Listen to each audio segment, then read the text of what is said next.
Kate, Duchess of Cambridge and Prince William dazzled as they stepped out together at the COP26 Climate Change Summit in Glasgow on Monday evening. The Duchess of Cambridge was pictured wearing a blue floor-length gown, while Prince William wore a navy suit. The pair hosted a reception for key members of the Sustainable Markets Initiative and the winners and finalists of the first Earthshot Prize Awards, Prince William's £50 million climate change initiative. The event took place on the sidelines of the COP26 UN Climate Change Conference in Glasgow.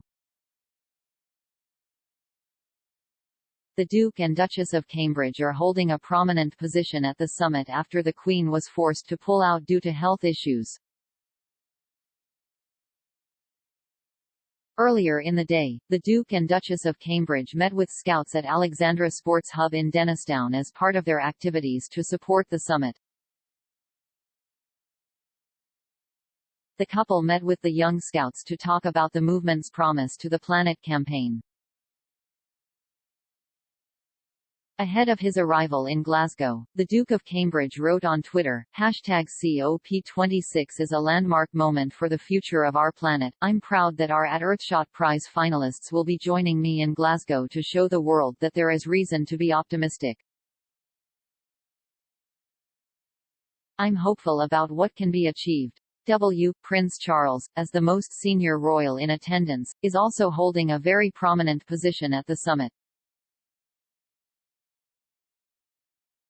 The heir to the throne gave an address at the COP26 opening ceremony, calling on world leaders to put themselves on a war-like footing to combat climate change. He said, "We need a vast military-style campaign to marshal the strength of the global private sector, with trillions at its disposal."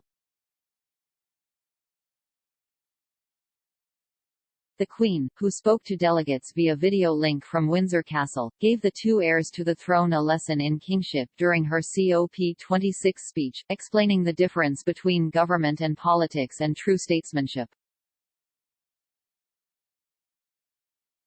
The 95-year-old monarch said, "For more than 70 years, I have been lucky to meet and to know many of the world's great leaders. And I have perhaps come to understand a little about what made them special. It has sometimes been observed that what leaders do for their people today is government and politics. But what they do for the people of tomorrow, that is statesmanship. I, for one, hope that this conference will be one of those rare occasions where everyone will have the chance to rise above the politics of the moment and achieve true statesmanship. It is the hope of many that the legacy of this summit, written in history books yet to be printed, will describe you as the leaders who did not pass up the opportunity, and that you answered the call of those future generations." She also spoke about her late husband Prince Philip's climate activism, saying how she felt proud that her two sons had continued to support the cause.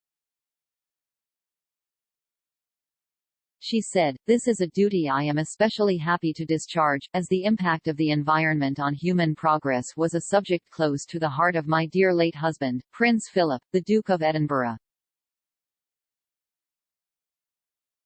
It is a source of great pride to me that the leading role my husband played in encouraging people to protect our fragile planet, lives on through the work of our eldest son Charles and his eldest son William. I could not be more proud of them." The Queen decided against attending the summit, after receiving medical advice to rest for a few days instead. This followed the cancellation of her trip to Northern Ireland and an overnight stay in hospital, her first in more than 8 years.